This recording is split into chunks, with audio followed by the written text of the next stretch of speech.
Welcome back to Gig Harbor Paddling. Today we're going to interview Danielle Platt.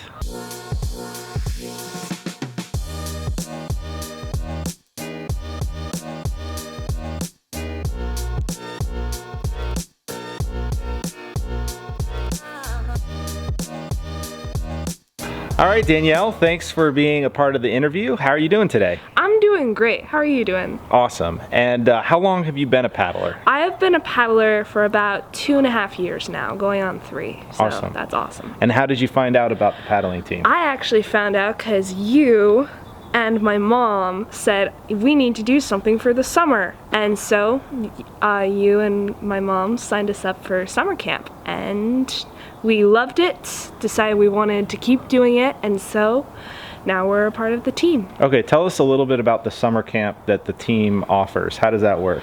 So basically, it's in very high demand. You have to sign up as soon as the registration is available. That way you can get on the team because it fills up like within a week.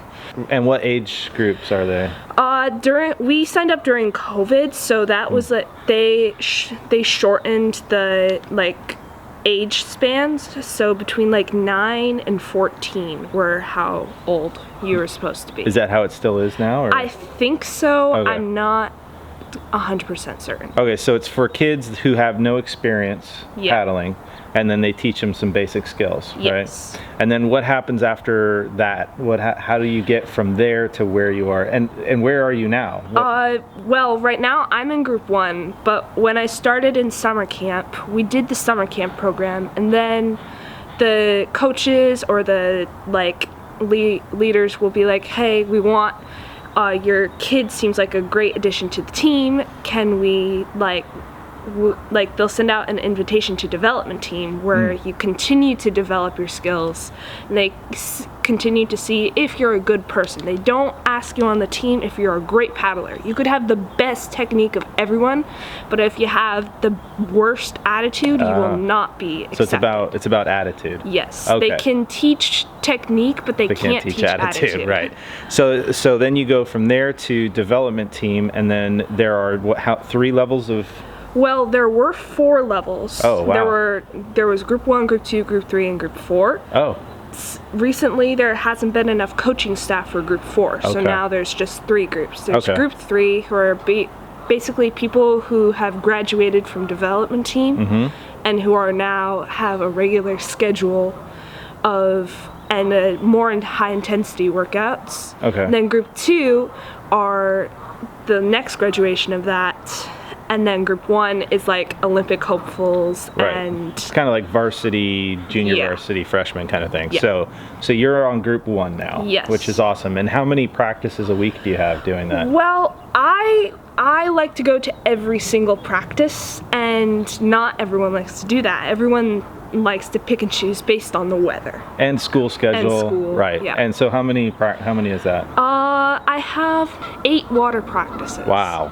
And then there's weightlifting also. Yeah, that's 3 times a week. 3 times a week. Right. Wow, that's a lot of practice. Yes. So would you say that you really enjoy paddling? I love paddling. Yeah. And one of the questions I ask people is, why did you choose kayak over canoe? Now, you're a kayaker. Yes, I am. So why did you choose kayak over canoe?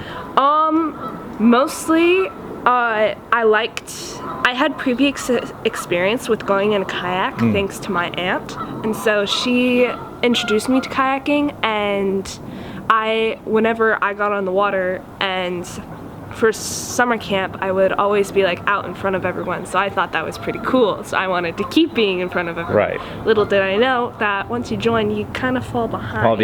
Yeah. Well, there's a lot of really good paddlers here. Yeah. And do you think they have helped you become better paddlers? Definitely. Yes. 100%. Would you say that the coaches know what they're talking about?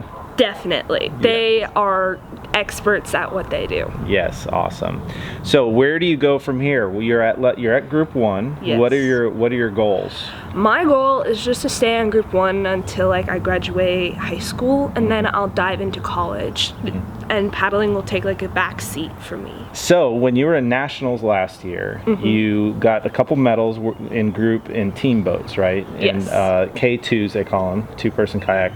I would say, is your goal this year to get an individual medal in the kayak?